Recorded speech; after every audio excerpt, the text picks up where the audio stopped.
Good evening, ladies and gentlemen, and welcome to the RIBA. My name is Stephen Hodder, and I'm president here at the RIBA. In a few moments, I'll be inviting Charles Jencks to introduce tonight's award winner and speaker, but I am, of course, absolutely delighted to add my own very warm welcome on behalf of the RIBA to today's lecturer and winner of the 2013 RIBA Jencks Award, the world-renowned architect Benedetta Tagliabue. We had the most wonderful conversation earlier this afternoon. As ever, the RIBA is hugely grateful to designer, author and broadcaster Charles Jencks for donating the funds to the RIBA to create this annual award. Through his work, his writing and his commitment to the benefits of great architecture and landscape, Charles Jencks has been an inspiration for many years.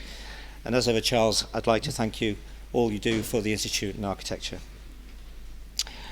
Given to an individual or practice who has made a major contribution simultaneously to the theory and practice of architecture, the RIBA Jencks Award has premiated the work and talent of architects such as Cecil Belmont, Charles Correa, Peter Eisenman, Zaha Hadid, Stephen Hall, and Rem Koolhaas, to name a few. This year's winner, Benedetta Tagliabue, is without a doubt a very deserving addition to this list, and I'm delighted to welcome her back to the RIBA. Benedetta has carved a global career in architecture, fusing practice and award-winning landscape and design projects with a passionate interest in theory and contemporary research. The winner of the RIBA Sterling Prize in 2005 for the Scottish Parliament in Edinburgh, and of an RIBA International Award for the Spanish Pavilion at the 2010 Shanghai Expo, she received an RIBA International Fellowship in 2009 for her contribution to architecture, and has provided invaluable support to the Institute's awards programme by judging the President's Medal Student Awards in 2008 and the Sterling Prize in 2009. To say a few more words, I present the award to Benedetta. I'm pleased to invite Charles Jencks to the stage. Thank you, Charles.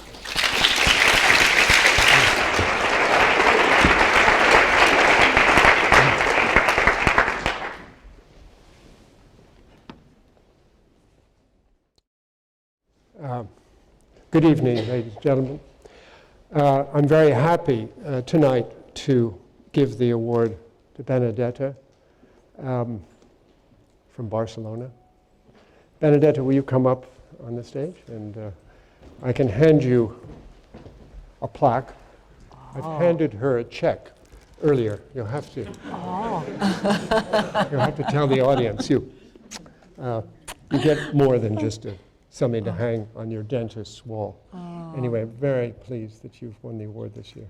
It's a great honor for us as well as yourself. Thank you. I'm impressed.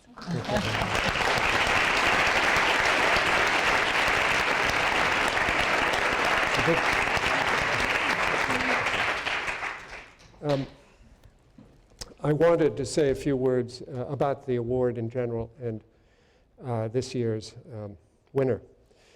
It was founded back in 2003, and Cecil Bauman won it, and it was to award the simultaneous contribution to theory and practice, which is very hard. If you think of it historically, the very rare architects can write well, write a history, theory, or polemic or manifesto, and produce great buildings at the same time. It's very rare that it happens that they get an opportunity to carry out both.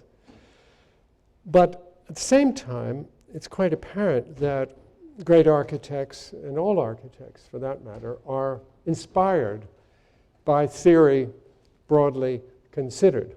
That is, not just writing, not just words, not just ideas, but what Howard Gardner, the psychologist, sociologist, thinker, cognitive scientist, says defined as multiple intelligences. That is, the way our skills and thinking is part of our body and part of our whole life.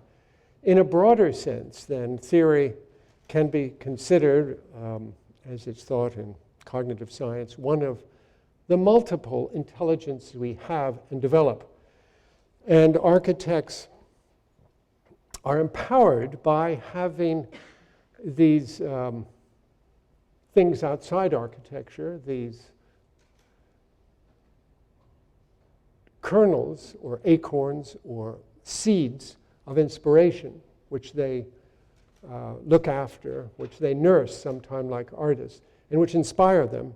Discourses outside the profession or beyond the profession, or, and Peter Eisenman was one of the winners one year, within the profession of architecture per se, the language of architecture. So that's how broadly we're considering theory tonight, particularly because Benedetta has said she doesn't love writing, doesn't write a lot of theory. And I think her theories are multiple in her practice. It's in a way theory embodied, literally embodied in her practice. Her practice is very real. It's artisanal, or it's like the old architectural studio of the 19th century or the early 20th century, or very Barcelona. And in the 21st century, it's a rarity because of the professionalization or over-professionalization of the practice. So she is a rare bird, if I may call you a bird. And that's part of what she's getting the award for, because she's kept alive something, architectural thinking, the studio practice. I know it exists in the schools, you know, obviously, in many ways. But in practice, it's bloody hard to keep it alive, all of that. There's another thing I'll come to, but I want to say one or two personal things about her work. You know, Frank Gehry's built his famous house for himself in 1978, and it's changed his career. So Frank Gehry builds a house. And it was a Spanish architectural critic, Beatrice, who said, it's the house that built Frank. Very true. Architecture builds the person building the building. Interesting idea, that you build your character and you build something yourself when you're building. In a funny way, I think the Scottish Parliament, you probably know, you well know the story, but it was, the firm won it, Enrique Moraes and Benedetta won it in 1998, when she was 35. And Enrique had built a lot of buildings, was building a lot of buildings, and for the Scottish, this was really strange to have, this Barcelona character win. And he won. He sort of stalked the site, as I understand it. He went up to Arthur's Seat, the volcano right in the center of the city. And he spent time looking at this and looking at the context of the city, but also nature. And he came down, I've heard this, it may be apocryphal, it may not be true, but she'll tell us. He came down with a branch from a bush, and he put it on the table, and he said, here's the design. He'd ripped it off Arthur's Seat, ripped it off the context. And Donald Dewar, who was the first minister then, and the jury, Kirsty Wark and others, were so amazed. They hadn't seen an architectural presentation saying, here's the design, which was a piece of a bush.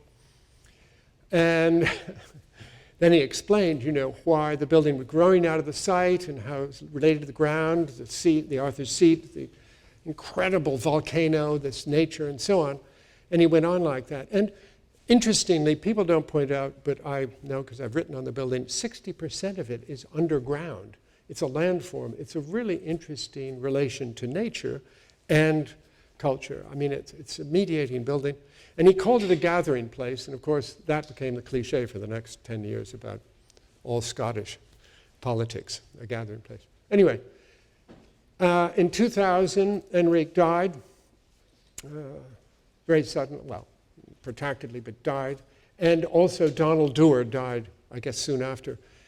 And so the person who was really responsible for commissioning it, who told the Scottish people that this was their building and why, and Enrique died, and major national crisis. And, Benedetta and her office, and Rimjim, the local office in Edinburgh, for the next 4 years, till it opened 2004, really worked on that and worked on it, and they produced something. And in a way, I think it built you, in a way, doing that. Benedetta. I mean, it's incredible. So from then, she's gone on, and for the next many years, 8, 9 years, she's been building on her own and transformed this practice, or not, she's kept it alive, and she's made it into something. And it's, her theory, if we call it this, as I'm arguing, it's an extension. It's the way she runs that practice, and it runs itself. All I can do is invite you to go there and see how her spirit, his spirit, and the spirit of this architectural studio, collaborative spirit, creates city building, which has time built into it, and which stitches together the past, the present, and the future. It's really what I've called in the award agglutinative, and I've used a violently boring word in order to underscore its additive compound, and it brings together things in a way that's unique. So, Benedetta, terrific. Benedetta Tagliabue.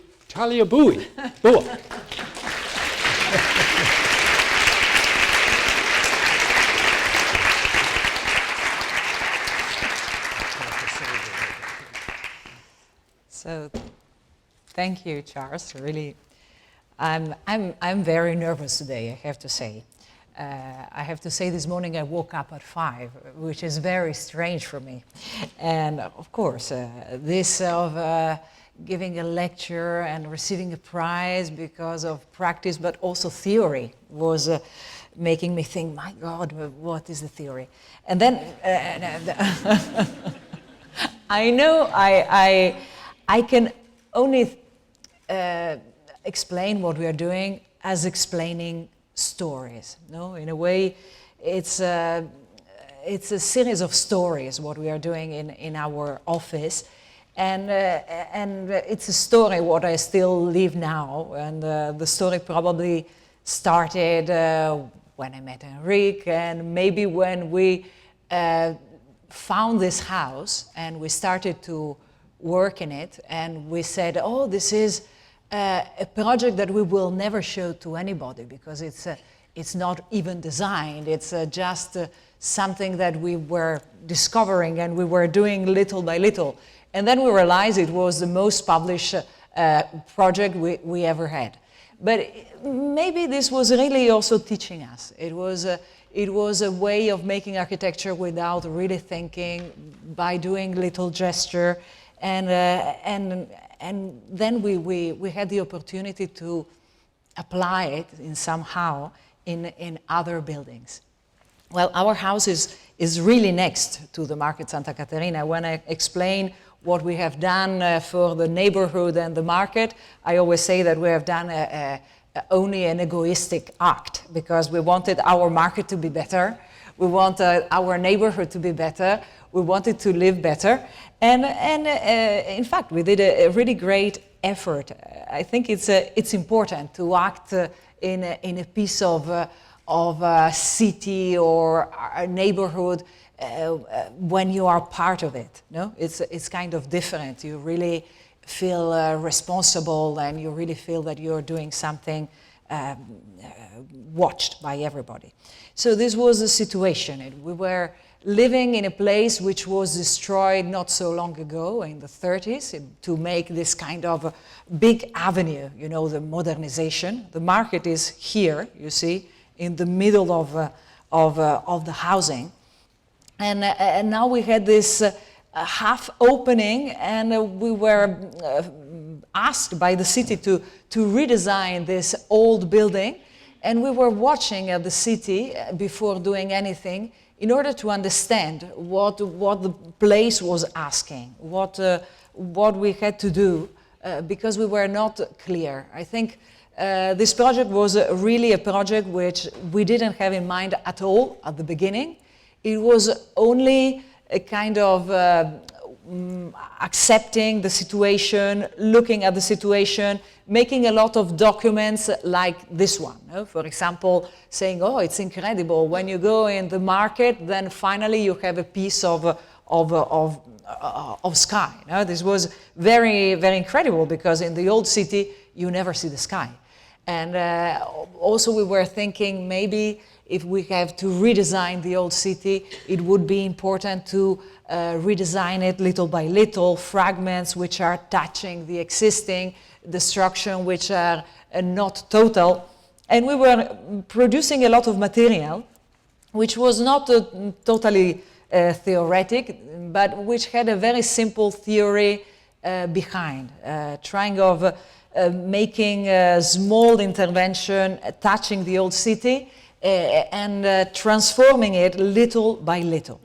So when Eric died, the situation was a little like this. No? I remember when he knew about his illness, we went and make a tour in this place, in the neighborhood, and we knew that this type of new destruction was going to be then a new construction, a new opening for letting this piece of city become alive, breathe again. So this was also for the market. We knew the market had to be the moving piece for the whole neighborhood.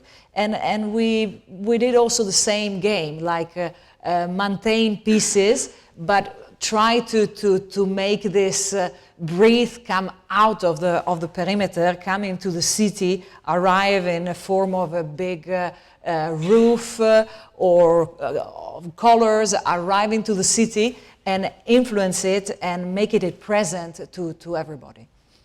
It was, I'm sure, it was very much in relation to our house. We were also very aware about all the history of the place, that this was a monastery, that in this monastery, this was a Santa Caterina monastery. We also had a kind of a saint called Caterina living in our house, so maybe that's why our daughter was Caterina.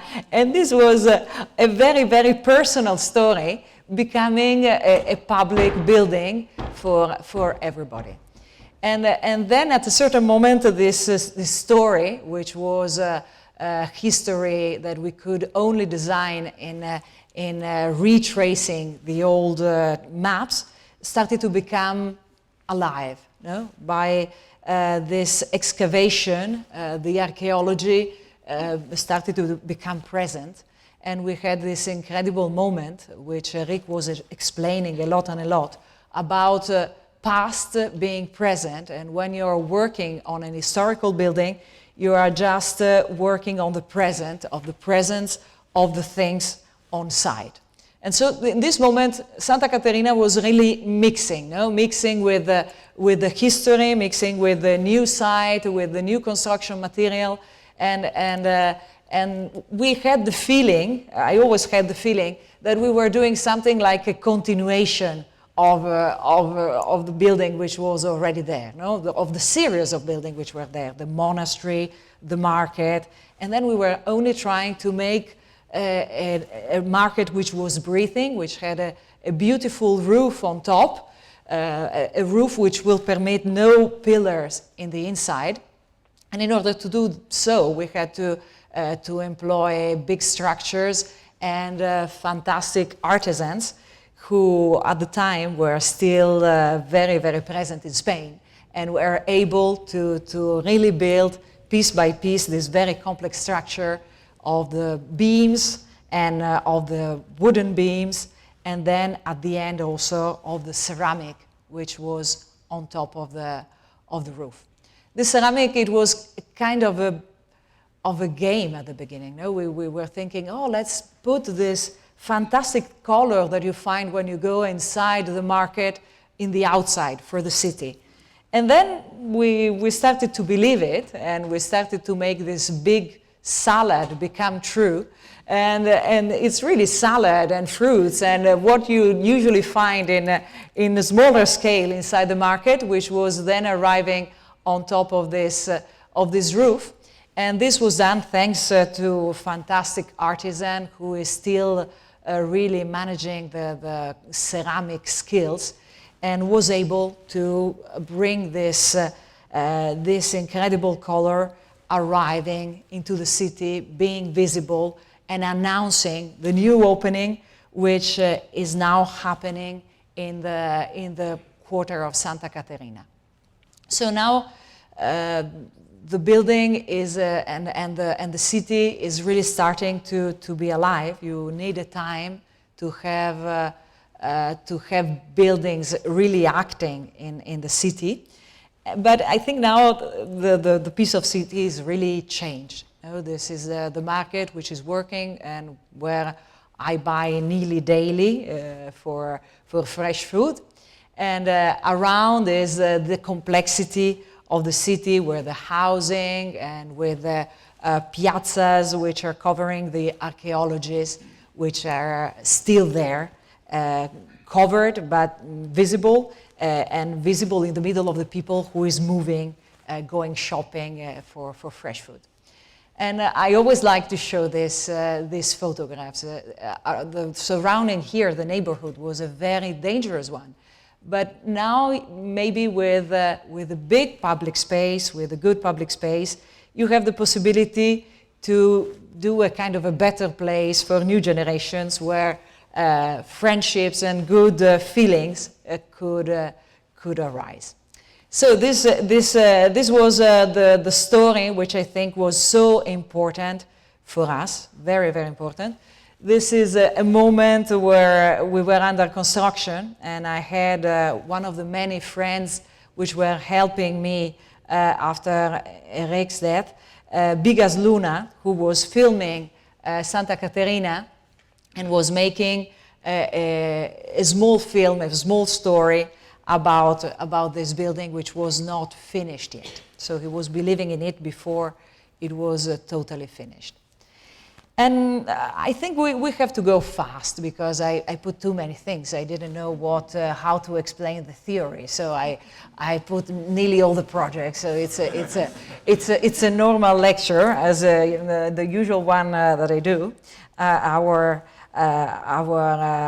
assistants here, they were making me a proposal for different lectures, and at the end I transform it in the same usual one. But in Barcelona, this was one of the buildings that Eric left only drawn. No, it was a sketch, and we had to build it, and it was for the gas company. I don't know, we tried to make a building which was mingling with the sky, which had this kind of scheme that we have never done before, which is really making the building disappear most of the time. So this is the gas people, and they are not very happy when they see that from the sky their building is totally invisible. But it's important for us that the main foyer of this high-rise building is in the heart of the building, and is a kind of a public opening. This was not very understood, you know, by the different presidents. Maybe the first one understood a little bit, but then the other ones, they were saying, oh, we have a very small foyer, we have to change the entrance. But the foyer is this, no? This is the public entry, it's a public street, everybody can go through your building, and this is really one of the most impressive things you can have, and also it's a kind of a fantastic idea about Barcelona, being a civic city where public and private companies can live together.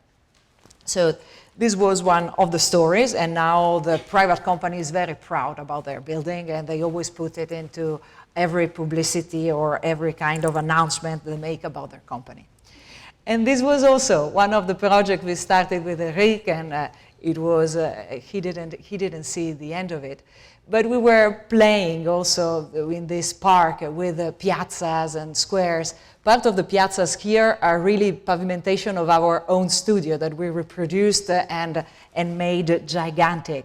Because we wanted this park to be a kind of a urban park where you have some piazzas where you arrive from the city. But then from these piazzas you start to find a kind of artificial nature in form of vases or big fountains or this kind of benches that we have designed during many years. Really, it was very difficult to arrive to this design of the bench. So the Diagonal Mar Park was a kind of artificial nature introduced into the artificial nature of a city.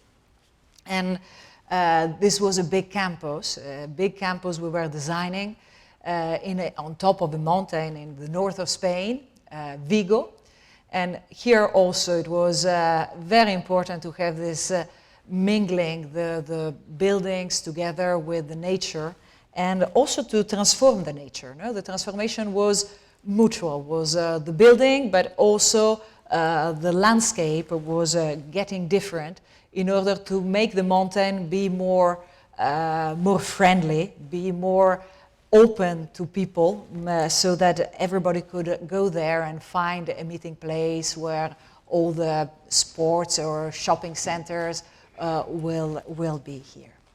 So this was finished also more or less in 2005, 2006, and then we started to make things by ourselves. But it was so, let's say, so much in the same wave that it was as if it was only a continuation. No? This Hamburg project that we won in 2002 and that we are still building, it's in the harbor and they are transforming the harbor in city. This could be, in my eyes or in my feeling, is a kind of a variation on the Diagonal Mar Park, but the difference is that here we are next to the water, and we are working with the natural, with the artificial nature in a different way, because we are already in the park. And these photographs I always show because during the project many Hamburg people were telling me, but you make a kind of a Barcelona model, but in Hamburg this will not work. But in fact, you see how many people is using the space, how many people is here in Hamburg, even if the climate is not so fantastic. So it means that by doing an action in the public space, you can change the habits a little bit. And this is what we would like to do. But in the same time, we always try to be very learning from the surroundings. This is still in Hamburg. I put it very quickly because we are flying quickly on top of things. And this was an extension that we had to do very recently on a music school that we had built with Enrique. And so this time the director of the music school gave Miralles Saal as a name to the music school and to the extension, which is an auditorium open for the city. But flying from Barcelona on top of Europe, then we arrive in Edinburgh. It's a long time. I don't speak about the Scottish Parliament, I have to say. Maybe it was such an intense project, such an important project, that after a while it's really relaxing to have it there by itself and to be used by the politicians, by the people. And I have to say it's very well used now. It's really in a fantastic condition. And when I see these photographs, I like it very much because behind you have this Arcadia on top of the hill, like a remind of ruins of a classic world. And then you have this other landscape world appearing at the bottom of the hill. So what you were saying, Charles, about the story of the flowers, I think it's true, because Eric was like this. He was always saying, oh yes, this is a project, and nobody was understanding, throwing some flowers on top of the table, or saying that that particular thing was a project in itself. But in this case, really, was about trying to make this place, which we knew was chosen by the client to become the place for the Scottish Parliament, be occupied by some leaves, by some natural things. And now when you see the result, I think more or less you can recognize that first gesture, which was extending some leaves or some flowers from Arthur's Seat into this landscape in front of the Queen's Palace and at the end of the Royal Mile. So this was maybe leaves or maybe boats next to the other, but mainly was about telling to the client that we didn't want to make an official building, and we didn't want to have a kind of a building like most of the parliament with a central debating chamber and then everything depending in a hierarchy to something like that. We were proposing more examples like this one, like boats, reused boats, how to live inside a boat, and how this could become a fantastic architecture, a public architecture, where people could feel at home, could feel as if this is not a kind of a very official building, but more a kind of familiar building, making a space, making a new piazza, and offering an entry, like a very easy entry inside the building. So this was an effort, because in fact this is an official building. It's not at all a kind of place where you can enter without problems. Now they built a new extension because of security, which is the exactly opposite of the entry as it was designed. This was an entry in the shadow. The other that they made now is an entry in the light, so that people can be more controlled. But our effort was this, no? to make the building have this feeling of being very, very familiar, very easy, even a collage of many Scottish material. This was a kind of a person which was so important. Everybody is interpreting this. It was another of these Rick's ideas, say, oh, this is exactly the building. So everybody have to interpret. Many people was interpreting that this was mainly the facade, or this strange panels that we were putting in the facade, or these strange openings which were the windows of the offices of the MSPs. But I still don't know. Maybe it was also a kind of a reference of equilibrium, no? Of making an effort and showing that there is no effort. And it was beautiful to be there during the construction of the Scottish Parliament. It was very complicated, but also it was a very, very intense place. And sometimes I had the opportunity to have other photographers going there. I was never photographing because I was only fighting when I was going to Scotland. But when they were bringing me a photograph like this one, I was saying, oh, this is really great, you know? It's really incredible, this color and these reflections and this window, which is a kind of the first recognizable thing into this very big building, which is mainly an office building. No? A parliament is an office building. So having something recognizable, something which transformed this office in something very specific, like a series of window, which is a series of individuals representing the different voices of the parties, which then will be the parliament. This was very, very, very special and very important. And maybe after we had this window, things were easier also in the rest of the building. No? As if when you have a good idea, then you have the speech coming more fluid and better. And so I also remember when the structural engineer from OV Arup was coming to our summer house during the holidays, because there was no holiday for this project, discussing about how to make the structure, how to design it. And now this room is really looking like the boat that we were proposing at the very beginning, where the people is really staying very near to the politicians and have this possibility of really making part of the theater. Last time I was there, I was, this is the opening, but last time I was listening to the Prime Minister's questions, and I think it's a fantastic piece of theater and participation of the people into the political, theatrical life.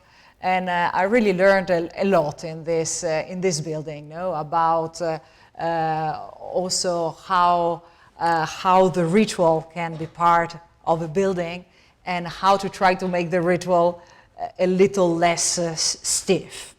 So now this is the main lobby, the place where the politicians meet. This is one of the first photos, so there is no so much life, but it's really incredible now how much life is going on and how people use it in a very, very normal way. So next year it will be 10 years that the Scottish Parliament is finished, and I hope there will be a kind of a celebration. Let's see, we will try to help organizing it, and let's see if we have a kind of a possibility to look back and to be a little happy about the big effort of having built the Scottish Parliament. So this is another project which was for me very important. It was one of these competitions that you do knowing that you will never win because it's too official. This was the Spanish pavilion for Expo Shanghai, and we were proposing to use a material, mainly a material which was wicker, which is very, very Spanish, and it's kind of disappearing, but it's also very, very Chinese, and in China it's still very much part of their rural life. And because the motto of this expo was better city, better life, we were thinking maybe it's not bad to propose something from the outside from the countryside, from outside cities, become part of the future of the cities. So I thought this was something which was worthwhile for an expo. When we won the competition, we had the difficulty to know how to do it. We didn't know how to do it. I remember Makoto, who was the project director, when we did the competition, he said, but how will we do it? And I say, oh, well, first we win it. And then when you win it, you have to maintain, no? And we were looking at things like this fantastic miyake, and we were saying, oh, yes, the Spanish pavilion has to be more or less like this miyake dress. And we were doing many other things in the office, like these cardboard models or other type of models, in order to understand how this skin should have been. And then we arrived to a kind of panel which was more or less like a complex geometry, which could then have a result like the miyake. And we started to see if we could then hang, and in which way, these strange panels into the structure, which was an iron structure of the facade. So we had many different tries. Our office is a very artisanal office. We're working with hands, and we do a lot of things really to try before the hands of the real people will construct really.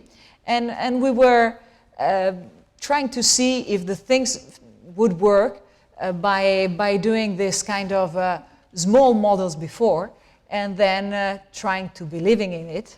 This was a model which was very complex because we had to give the transparency, but we couldn't really use the panels in this scale, and we were doubting if this could really work.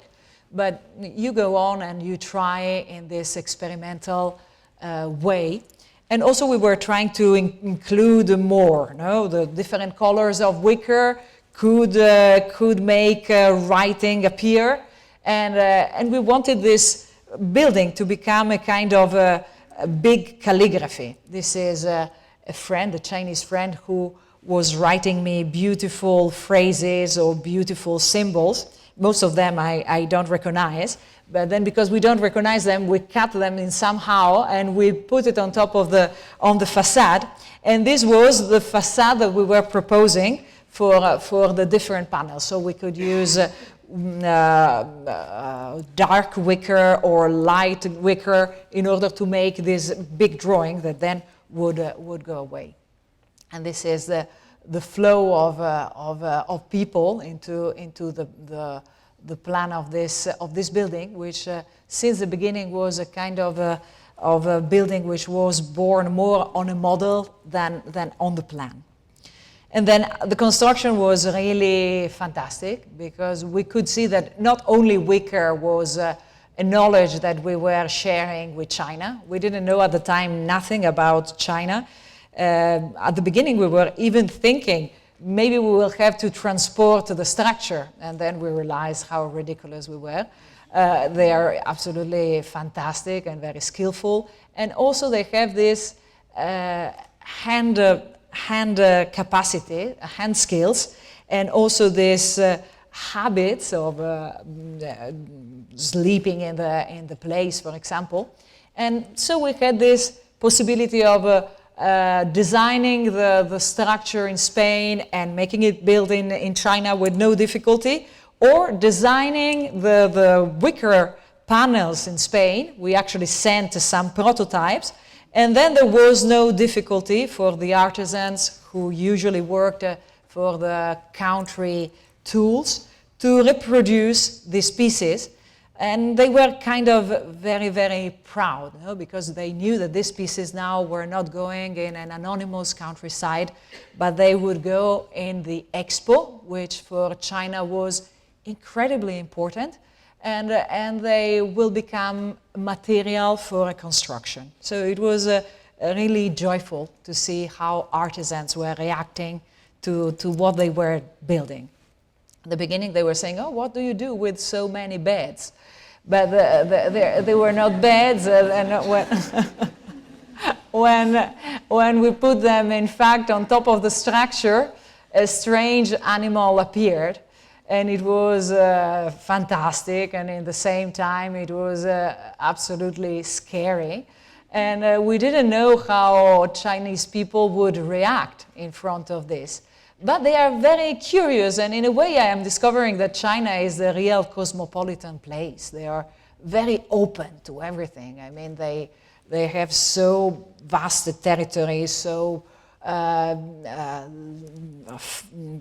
far away history. So in a way they are accepting, and they were curious, and they were happy seeing this kind of strange thing appearing. And also they have this capacity of loving strangeness, no? Or speciality. So this was at the end a kind of happy result also for me. It was this going into an experiment without having the possibility to try before was a real very, very big stress. But maybe because I'm, how do you say, I'm not totally clear about what I do sometimes, and this is very useful, because then you can start adventures which sometimes can be very scary. But if you are not very conscious, this is possible, and sometimes it ends in a good way. Or I suppose that it ends in a good way if you put the good effort during the process. And this is what I try to believe, no? That if we make a good process, probably the result will be also good. Then in China, we had many other proposals. This was a very beautiful one. This small painter is one of the, together with another small painter, is Picasso and Sanda Chen. They met in Cannes, in Côte d'Azur, in the 60s.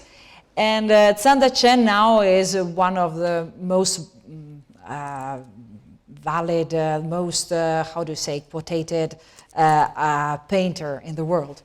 And when they met, Pablo Picasso made this portrait of him. And we used this portrait to design this small museum done with different pavilions, which will have to be built in the place where Sanda Chen was born.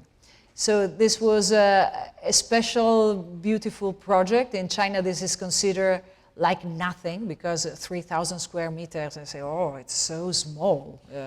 It's surprising that a well-known architect accepts a project of 3,000 square meters. But we never go about quantity or about size. We always go about the quality of the things, or really enjoy what we are doing.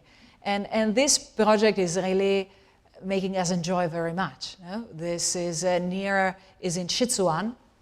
So you see the day of the opening, you have these fantastic colors, and you have these fantastic celebrations.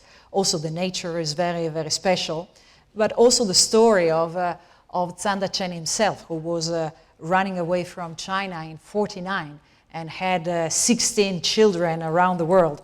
Now this lady, she is the younger daughter of Zhanda Chen. She lives in Madrid. And when the delegation of the Zhejiang people, politicians, arrived in Madrid, we had the opportunity to put them together. No? And so I was feeling very strongly that we are now making a fantastic, another fantastic history. No? We are in a very special moment in history where China and the Western world are meeting again, and this is very special, no? And we are curious one towards the other, and this is for me the present moment where Chinese clients arrive and ask me to design things. And I don't know how we will do that, but I'm very, very grateful to have this opportunity to participate to this very, very different civilization, and to participate with them, to their curiosity and to this mingling of different capacities. This is a project for a university in Shanghai. It's Fudan University. The name of Fudan is, oh, fantastic. So the dean of Fudan wanted us to design these 3 urban blocks. They are not very high to be Shanghai, but to be very integrated with the city. And what I like very much of this project is that it's a university, but on the ground floor you have all the streets and courtyards and inside spaces connected. So it's very, very public on the ground floor and very private, becoming a university, also connected by bridges on a certain level. And inside these courtyards, we designed this type of roofs, which are kind of covering the intermediate spaces of the inside, but also the outside courtyards, so that this is becoming a kind of a public space, and this roof is determining the public space inside the building and also outside the building. So the client is never satisfied. He always wants something different, so we have to do thousands of renders, because this is also the way to communicate in China. No? We used to say, oh, we don't like renders. But then you have to accept, no, that this is something that you have to use. And recently we had to do a competition, which was in my own city. I'm originally from Milan, and I was asked to make a proposal together with other 10 architects for the new campus in Bocconi, which is exactly the Fudan in Milan. They have also a course together. So I was in a way also like a spy, seeing how Bocconi is working in order to introduce it in our Fudan project. But mainly we were trying of understanding the space, the place. No, this is Milan. It's my own city, but so many things are happening in Milan. No? The site itself of Bocconi, or this different, fantastic architecture, or also the story of the Bocconi family. No, why they did a university. They were actually people selling beautiful dresses, and so this is something taken from the history of the Bocconi family itself. And then at a certain moment they enter into education. They wanted to give a place in the memory of one of the sons who died somehow.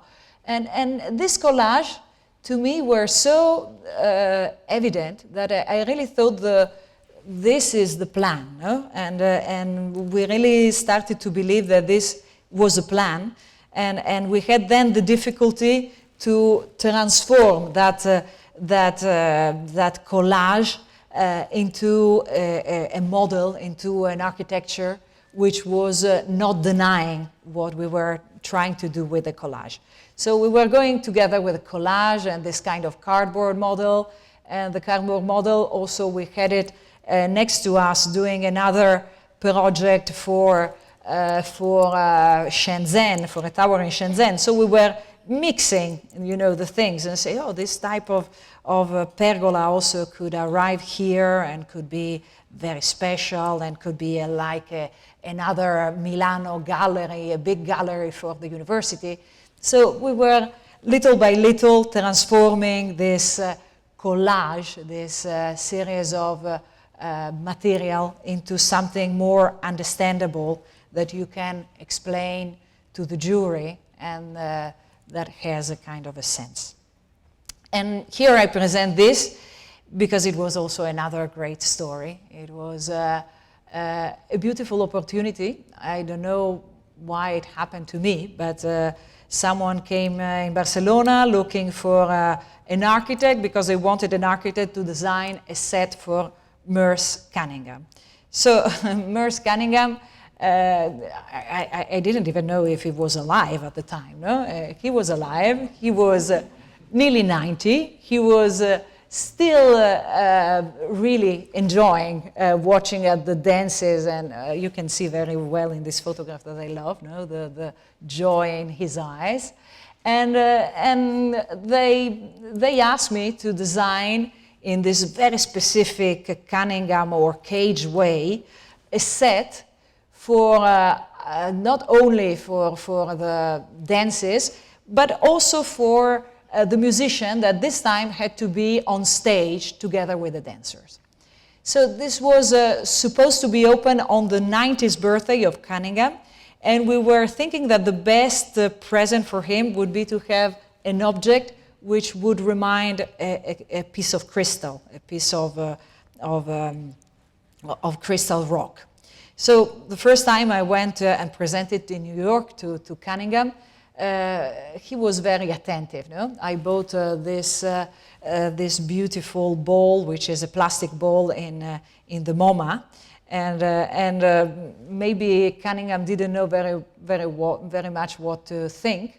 But he was always telling me, okay, let's go on. And his assistant, Trevor Carson, was also coming to Barcelona and working with us.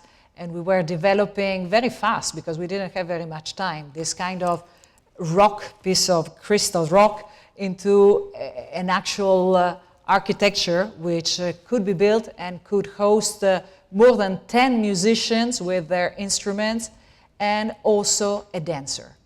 Here we are in London, once that Cunningham came to see one of his dances in the Barbican, and we were proposing him this structure, which we were saying this structure is not only for musician, is also for a dancer, which could be at a certain moment on top of the structure.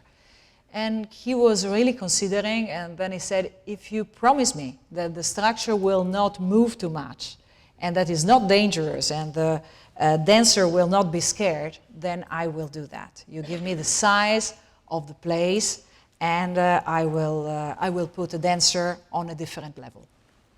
This was coming because he was explaining, he was on a wheelchair, and he was explaining to me how difficult it was to be on different levels. So, when you're on a wheelchair, you're lower. So that's why I was putting someone on top, no? On a different level, which is always difficult in dance. And this was the reality, no? You always promise or say, fantastic, it will not move, it will be perfect, not dangerous. And then we were building in Spain, because it was the only way to control with someone that I knew such a big structure. It was an 8-ton structure. But this man, he is fantastic. He is my savior. He's my hero. He was the one who designed all the iron in the Igualada cemetery. And this time he was the one who was giving assurance. He was not afraid. A ton for him is nothing. But he was the manager, and I have to tell you, he was really scared. So on top of that, the structure had wheels, and it had to be moved 4 times during the play. So this was at the end what was happening. There was a lot of projection, something which was not considered to be Cunningham or Rauschenberg or the traditional thing at all. Of course, we received terrible critics. But I was, the New York Times was a disaster. But of course, it's not easy, no? It's not easy. People who love dance, then they maybe don't admit to have a big structure, or then they don't like to have the structure be faded away by projections. But I was very happy because Cunningham ended the show saying, I'm very happy tonight. I hope you have seen tonight something that you have never seen before. And so this was part of his philosophy of acceptance, and it was very important for me to be part of this fantastic adventure. Actually, it was the last play that he could bring, because he then died less than 1 year later. So here you see that we have a different experiment. We are in a place that you probably recognize. This is Rome. This is Bramante, Tempietto di San Pietro e Montorio. It's very strange, but this is property of the Spanish Academy. And the Spanish Academy invited us, together with a painter, to do an exhibition in the galleries that they have there. And they say, oh, you can do whatever we want. And then with the painter, we decided that we will do a kind of, each one of us, an interpretation of Rome without being very, very literal to Rome. And at this time, I had a fantastic architect working with me, Katerina, and she was really doing incredible work with collage. And together we had this idea of making a kind of an alive collage of Rome, so that Rome would transform, and also the Tempietto would transform, and would transform in something different, something more familiar, something that you can transport and you can put into a room. So like a transportable Rome, which becomes more familiar and transforms into a bench, into a little table, into something different. So this was this crazy exhibition, and at the same time, my painter friend, he was painting Rome without having seen Rome in his life. So you see that you need a very good friend to be able to put his painting together with this great collage and not a protest. Also, we were reproducing my own house in this live collage. And I loved very much this idea of making the collage become livable, no? So that you really have a different space, the transformation of the space, by living the collage itself. And I think the best intervention was inside the Tempietto. I don't know why. Usually it's very, very prohibited to do anything into the Tempietto, but this time they told us, oh yes, you can do an intervention in the Tempietto. And so we reproduced the fantastic floor of the Bramante Tempietto into these cushions, and just by putting these pillows on the floor, the Tempietto was transforming into a hippie place. So this was really incredible. This was going on only for a couple of months, but I think it was a fantastic experience, which is documented only by this series of photographs.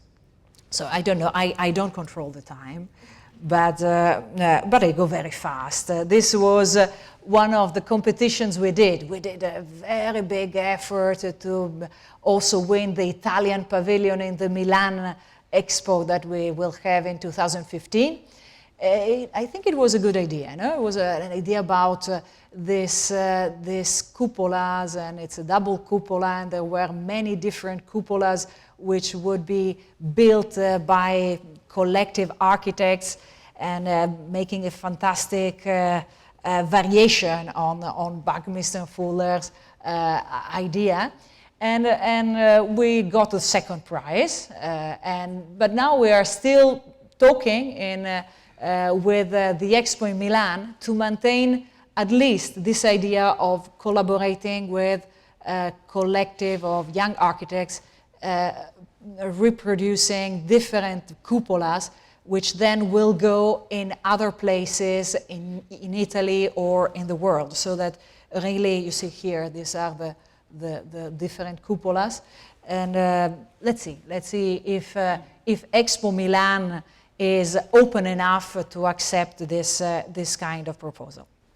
But I think this proposal makes me happy. No? I think architecture is now changing, and these people who have accepted a kind of crisis in architecture before the real crisis now are very up to date. So some of the collective young architects who are building by themselves in a very low cost way, they are very, very contemporary, and they are very explaining us something very valuable. So here it was a competition in Ferrara. We won this competition for a church, and with a good artist this time. He's called Enzo Cucchi, and that's why he's telling me, I will do my part and you do your part. So this is the way of collaborating, and it will be very good. And here we were. Ferrara is a beautiful place, as you know, but here we were trying to make something very light, a very light structure and very colored, because in this time when we were doing the competition, there were a lot of earthquake. The Ferrara, which is not an earthquake place, was moving, and a lot of buildings were falling down. So we say, why we have to repeat the traditional architecture? We do a very light one. We do a very light roof, and on top it's really fantastic. It's really making this idea of meeting in a light place under a light roof. So we were designing this. We actually forgot to put a real cross, and I was sure we will never win. But maybe the cross is in the roof, and so at the end we won. At the end we won, and we are in the process of having the new client of the church. And this is another project which we are doing now in Barcelona. It's a new Maggie Center outside the UK. And when I went on site, I found a drawing on a board, and I thought, oh, this is fantastic. This drawing was done by someone else. And I said, oh, this is fantastic. We can put some trees outside, and here we have our Maggie Center. So we really started to do something like that, and we are in a fantastic environment. We are in the São Paulo Hospital, which is one of the most beautiful modernistic architecture, with this excess of flowers, of ceramics, of decoration.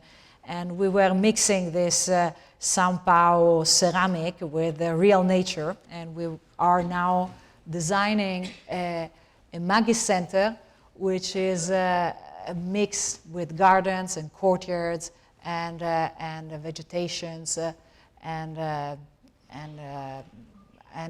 different inside and outside. So I hope we will see this Maggie Center soon. And now I think this is the last project that I'm showing, because it's also a new project. No? We are opening the Eric Miralles Foundation.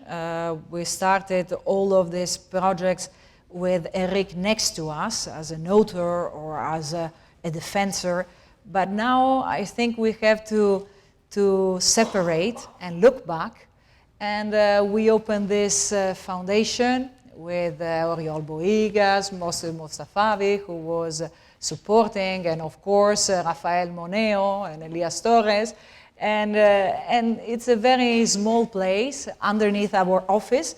And I would like this to be not only a way to reminding Eric, but also to work together with young architects or groups in the idea of experimenting, which was very much something that Eric loved very much.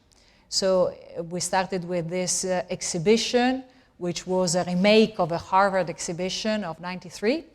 And in 2 days' time, we will have the second exhibition happening, which is Eric Miralles and the Time. So it will be about the ephemeral architecture, or how time was influencing Eric in his way of doing things, and maybe also is influencing us in our way of going on and reinterpreting things. So this is the images of the first opening. If you want to come the day after tomorrow, there will be the second opening, and you're all invited. Thank you very much.